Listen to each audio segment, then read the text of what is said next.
sa mga perfect. Feeling perfect because nobody is perfect naman, 'di ba?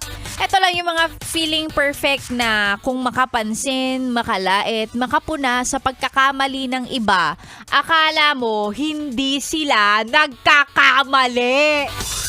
'Di ba? Kung makapansin naman na, ay, bakit siya ganon? Ganyan-ganyan. Alam mo yan? Ano yan eh? Ganyan-ganyan, ganon-ganon.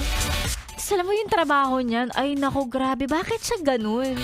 Eh, ikaw, Ben, natanong mo ba sarili mo, bakit ka ganyan?